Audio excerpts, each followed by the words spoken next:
VTV વિશ્લેષણમાં આજે વાત કરીશું આઈએનએસ વિક્રાંતની, ભારતની નૌસેનાને મળેલા એ ધ્વજની। જ્યારે પાકિસ્તાન અને ભારતની વણસતી પરિસ્થિતિ વચ્ચે યુદ્ધની વાતો થતી હોય ત્યારે આઈએનએસ વિક્રાંતને યાદ કરવું ખૂબ જરૂરી બની જાય છે। આ આઈએનએસ વિક્રાંત સમુદ્રમાં હળતું ફરતું શહેર છે। ભારત સહિત વિશ્વભરના નૌકાદળોમાં એવું કહેવાય છે કે મહાન યુદ્ધ જહાજો ક્યારેય નાશ નથી પામતા, તે એક યા બીજા સ્વરૂપે પુનઃજન્મ લે છે। આ વાત ભારતમાં ડિઝાઇન થયેલા તથા નિર્મિત યુદ્ધ જહાજ વિક્રાંત માટે બંધ બેસે છે। 2022માં ફરી એક વખત નવા અપગ્રેડેશન સાથે આઈએનએસ વિક્રાંત નેવીને સોંપવામાં આવ્યું હતું।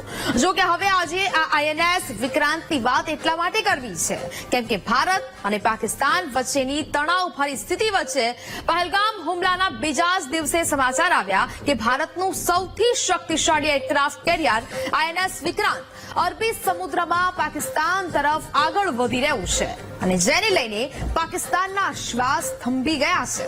ત્યારે આવો આજે જાણીએ વીટીવી વિશ્લેષણમાં કે શું છે આઈએનએસ વિક્રાંતની વિશેષતાઓ અને કેમ માનવામાં આવે છે તેને મહત્વપૂર્ણ। સૌથી પહેલા અહીંયા ગ્રાફિક્સ માધ્યમથી આપણે સમજીએ સમુદ્રમાં ભારતની નૌસેનાનો આ બાહુબલી વિશેની વાત કરવામાં આવે તો જે પ્રકારે આ સમગ્ર આઈએનએસ છે સમુદ્રમાં ભારતની નૌસેનાનો આ બાહુબલી, ભારત પાસે આઈએનએસ વિક્રાંત છે તે છે સમુદ્રમાં હળતું ફરતું શહેર તેને માનવામાં આવે છે અને તેની અલગ અલગ વિશેષતાઓ છે તે દર્શાવવામાં આવે છે કારણ કે તેની વિશેષતાઓને કારણે અનેક વખત તે ભારત માટે ઉપયોગી રહી ચૂક્યું છે। આઈએનએસ વિક્રાંત અરબી સમુદ્રમાં પાકિસ્તાન તરફ આગળ વધી રહ્યું છે ને તેને જ કારણે હવે પાકિસ્તાન પણ જાણે કે ફફડી ઉઠ્યું હોય। ભારત પાકિસ્તાન વચ્ચે તણાવ વધે તો આઈએનએસ વિક્રાંત મહત્વપૂર્ણ બની શકે છે તેવી પણ હાલ વાતો છે તે જોવા મળી રહી છે। આઈએનએસ વિક્રાંતને જોઈને પાકિસ્તાનનો શ્વાસ પણ થંભી ગયો છે। પાકિસ્તાન હવે ડરી ચૂક્યું છે કારણ કે ટેકનોલોજી છે જે પ્રકારેની ભારતની અને તેને જ લઈને હવે પાકિસ્તાન એ ચોક્કસ એવું કહી રહ્યું છે કે ભારત દ્વારા જો હુમલો કરવામાં આવે તો પાકિસ્તાન લાંબા સમય સુધી ભારત સામે ટકી નહીં શકે। પહેલગામ હુમલાના બીજા જ દિવસે એવા સમાચાર આવ્યા કે ભારતનું સૌથી શક્તિશાળી એરક્રાફ્ટ કેરિયર આઈએનએસ વિક્રાંત અરબી સમુદ્રમાં પાકિસ્તાન તરફ આગળ વધી ગયું છે। આઈએનએસ વિક્રાંત સાથે સંપૂર્ણ કેરિયર બેટલ ગ્રુપ છે જ્યાં વિનાશક જહાજ અને અનેક પ્રકારની ત્યાં સુવિધાઓથી સજ્જ આ વિમાન છે તે અહીંયા ઉતરતું જોવા મળી રહ્યું છે।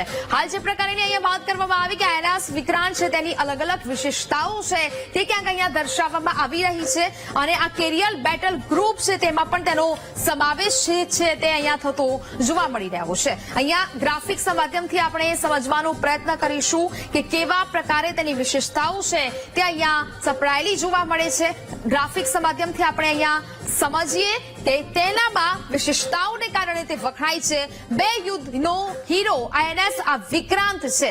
બીજા વિશ્વયુદ્ધમાં બ્રિટનની રોયલ નેવીએ એચએમએસ હર્ક્યુલસ એરક્રાફ્ટ કેરિયર છે તે બનાવ્યું હતું અને આ તે વખતની વાત છે। 1957માં ભારતે તેને ખરીદ્યું હતું। 1957માં ભારતે ખરીદ્યું અને 4 વર્ષ પછી તેને ભારતીય નૌકાદળમાં સામેલ કરવામાં આવ્યું અને ત્યારથી જ આ શક્તિશાળી તેને આઈએનએસ વિક્રાંત નામ આપવામાં આવ્યું। આ નામ ભારત દ્વારા આપવામાં આવ્યું અને ત્યારબાદ તેનો ઉપયોગ પણ થયો। 1965-1971માં આઈએનએસ વિક્રાંતે પાકિસ્તાનીઓને હંફાવી દીધા હતા અને ત્યારબાદ પરીક્ષણો થયા। ભારત પાકિસ્તાન યુદ્ધોમાં આઈએનએસ વિક્રાંત પાકિસ્તાની નૌકાદળ માટે મોટી સમસ્યા પણ બની ચૂક્યું હતું અને મોટી સમસ્યા એટલા માટે કારણ કે અનેક વખત તો યુદ્ધ થયા ને તેમાં 1965ના યુદ્ધ દરમિયાન પાકિસ્તાનની સેનાએ આ આઈએનએસ વિક્રાંતને ડૂબાડ્યો હોવાનો પણ દાવો છે તે કરવામાં આવ્યો હતો।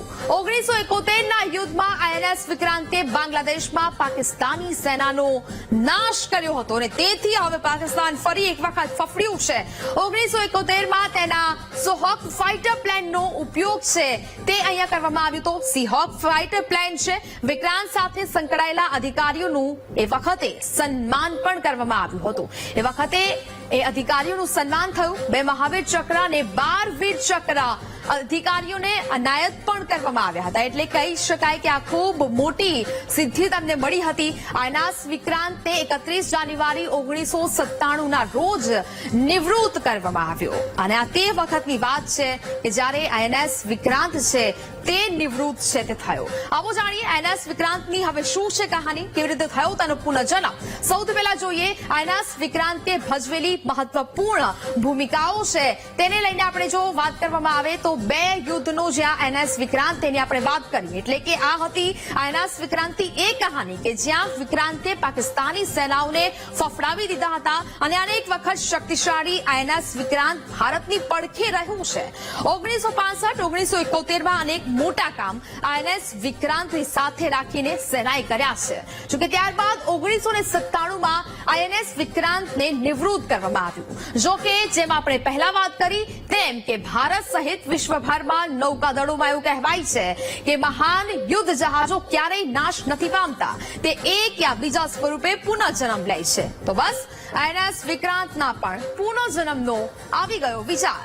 જોઈએ આપણે આ ગ્રાફિક્સના માધ્યમથી કે આઈએનએસ વિક્રાંતના પુનઃજન્મનો વિચાર કેવી રીતે ઉદ્ભવ્યો અને ત્યારબાદ કેવા પ્રકારની ટેકનોલોજી વિકસાવવામાં આવી. એટલે અહીંયા વાત કરવામાં આવી 1999 ના યુદ્ધ પછી ભવિષ્યના ખતરાઓનો સામનો કરવાનો અહીંયા વિચાર આવ્યો અને ત્યારબાદ એક વિશાળ સ્વદેશી એરક્રાફ્ટ કેરિયર બનાવવાનો પ્રસ્તાવ છે તે અહીંયા મૂકવામાં આવ્યો હતો અને આ પ્રસ્તાવ મૂકવામાં આવ્યો ત્યારબાદ ભારતીય નૌકાદળને આવા યુદ્ધ જહાજો ચલાવવાનો અનુભવ હતો. તેના કારણે આ યુદ્ધ જહાજ હોવી જોઈએ તેવી પણ માંગ થઈ. તેમને આવા યુદ્ધ જહાજો બનાવવાનો કોઈ અનુભવ ન હતો, યુદ્ધ જહાજો ચલાવવાનો અનુભવ હતો પરંતુ યુદ્ધ જહાજો છે તે બનાવવાનો અનુભવ ન હતો. 2002 માં અટલ સરકારમાં સુરક્ષા અંગેની કેબિનેટ સમિતિએ મંજૂરી પણ આપી દેવામાં આવી હતી. પ્રસ્તાવ મૂકવામાં આવ્યો ત્યારબાદ મંજૂરી પણ મળી. તેનું બાંધકામ કોચિન શિપયાર્ડ લિમિટેડ ખાતે શરૂ કરવામાં આવ્યું અને ત્યારબાદ શરૂઆતમાં તે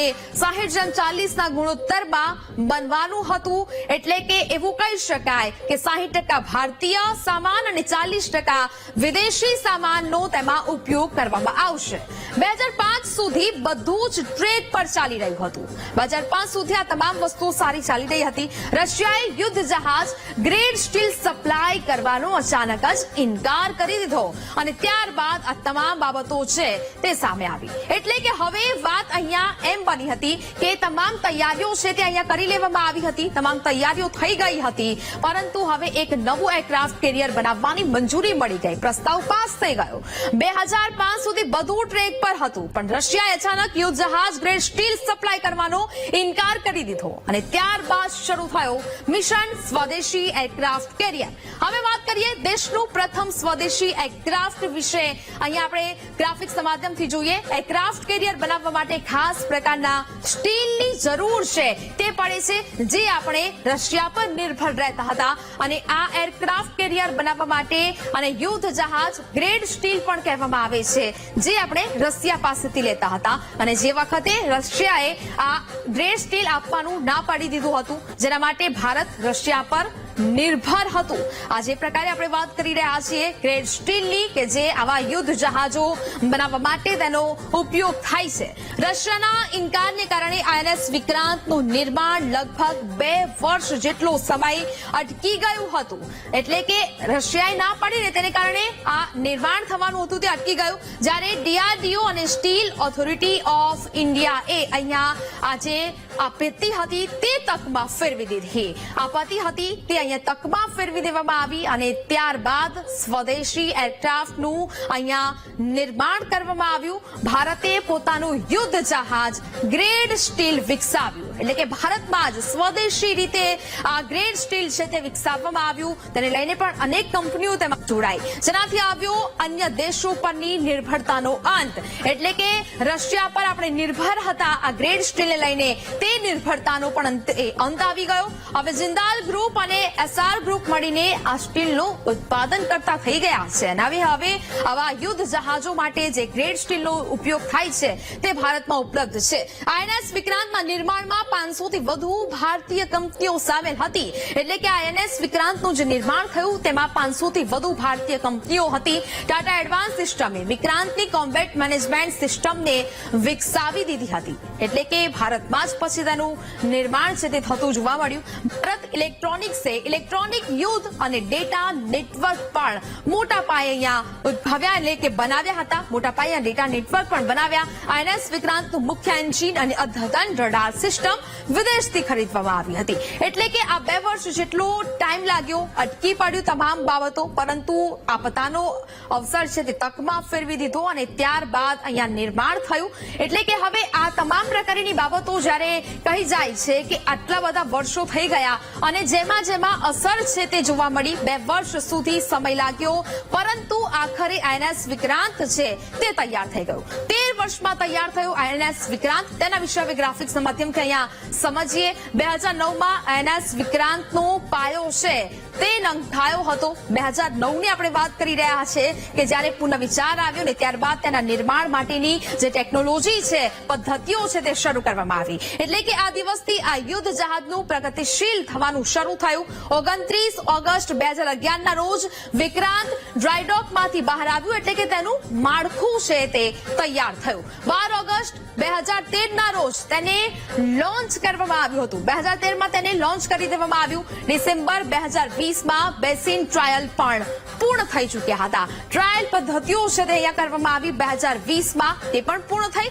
4 ઓગસ્ટ 2021ના રોજ તેને પહેલીવાર સમુદ્રમાં છોડવામાં આવ્યું હતું. એટલે કે 2021નો દિવસ જ્યારે સમુદ્રમાં તેને લાવવામાં આવ્યું. તેના દરિયાઈ પરીક્ષણો જુલાઈ 2022 સુધી ચાલ્યા. એટલે કે આટલો લાંબો સમયગાળો છે તેના પરીક્ષણ માટે આપવામાં આવ્યું. 2 સપ્ટેમ્બર 2022ના રોજ PM નરેન્દ્ર મોદીએ INS વિક્રાંતને રાષ્ટ્રને સમર્પિત કર્યું હતું અને ત્યારબાદ રાષ્ટ્રને સમર્પિત કરવામાં આવ્યું. અને ત્યારબાદ હવે આપણે INS વિક્રાંતની વાત કરી રહ્યા છીએ ને હવે આ INS વિક્રાંતનો ઉપયોગ પણ કેવી રીતે થઈ શકે અને કેવી રીતે હવે પાકિસ્તાન સાથે જો યુદ્ધ થઈ શકે છે તો કેવી રીતે પાકિસ્તાન હાફડું ફાફડું થઈ જાય. હવે વાત કરીએ સમુદ્રમાં હરતું ફરતું આ શહેર INS વિક્રાંત વિશેની કેવી વિશેષતાઓ તેની અહીંયા જોવા મળે છે. તેમાં 4LM 2500 ગેસ ટર્બાઇન છે જે 88 મેગાવોલ્ટ વીજળી ઉત્પન્ન કરે છે. એટલે કે આ ખૂબ મોટી વિશેષતા તેની છે. આનાથી અડધા જયપુરને વીજળી પૂરી પાડી શકાય છે. એટલે કે અંદાજો લગાવો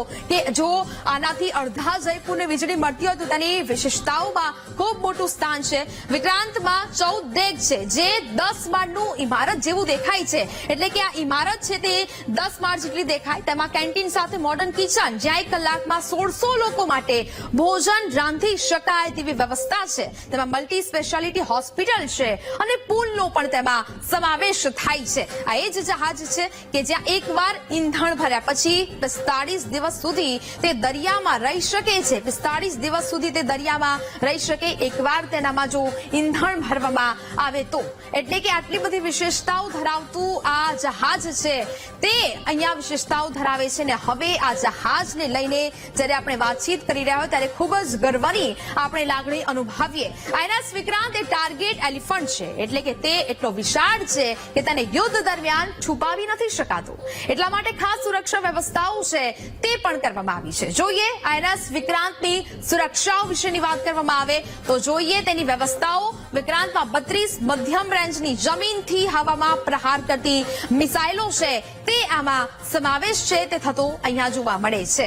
તે AK-630 રોટરી તોપોથી સજ્જ બનેલું છે. એટલે કે આટલી બધી તોપો છે તેનાથી પણ INS વિક્રાંત છે તે સજ્જ જોવા મળે છે. ત્યારબાદ ઇન્ડિયન એન્ટી મિસાઇલ નેવલ ડેકોય સિસ્ટમથી પણ તે સજ્જ જોવા મળે છે. આ તમામ બાબતો તેની વિશેષતાઓમાં તે સમાવેશ છે અને એટલે જ કહી શકાય કે પુનઃજન્મ તેનો થયો. જે લેઝર ગાઇડેડ મિસાઇલને ટાર્ગેટથી ડાયવર્ટ કરવામાં આવે છે. લેઝર ગાઇડેડ મિસાઇલ કે જેનાથી ટાર્ગેટને ડાયવર્ટ પણ કરી શકાય. કોઈ પણ એરક્રાફ્ટનું કેરિયરનું સૌથી મોટું શસ્ત્ર હોય છે એરક્રાફ્ટ, અને તેને જ લઈને તેની વિશેષતાઓ છે તે ખૂબ જ ઊંડી છે. INS વિક્રાંત પર MiG-29K જેવા ફાઇટર જેટ અને MS-60R જેવા અદ્યતન હળવા હેલિકોપ્ટર પણ આમાં તૈનાત કરવામાં આવે છે. એટલે કે એની ક્ષમતા કેટલી હશે કે જેમાં આટલા હળવા હેલિકોપ્ટરો પણ તૈનાત કરવામાં આવી શકે છે. એટલે કે તેને ખુલ્લામાં બહાર નથી પાડવામાં આવતું, કારણ કે જો જ્યારે પણ સમુદ્રમાં આ પ્રકારની યુદ્ધ કરવા જાય છે ત્યારે તેને છુપાવી નથી શકાતું. એટલે જ તેની આ વિશેષતાઓ છે. જ્યારે ભારતની 3 ડોમેન સંરક્ષણ વ્યૂહરચનામાં દરિયાઈ મોરચો હવે પહેલા કરતા વધુ મહત્વપૂર્ણ બન્યો છે. INS વિક્રાંત માત્ર એક એરક્રાફ્ટ કેરિયર નથી, પણ એક મોબાઈલ એરબેઝ અને સ્ટ્રાઇક ફોર્સ છે. જ્યારે પાકિસ્તાન પાસે એક પણ એરક્રાફ્ટ કેરિયર નથી. INS વિક્રાંત 3 રીતે પાકિસ્તાન માટે મોટી સમસ્યા બની શકે. જો INS વિક્રાંત પાકિસ્તાનની સામે રહે તો એ સરળતાથી હુમલો કરી શકે. સેટેલાઇટ સભ્યો અનુસાર પાકિસ્તાન ફક્ત 2 જૂની સબમરીન છે અને તેને જ કારણે હવે પાકિસ્તાન ફફડી રહ્યું છે. જો યુદ્ધની સ્થિતિ ઊભી થાય તો INS વિક્રાંત એક ગેમ ચેન્જર તરીકે સાબિત થઈ શકે છે. વીટીવી વિશ્લેષણમાં હાલ બસ આટલું જ.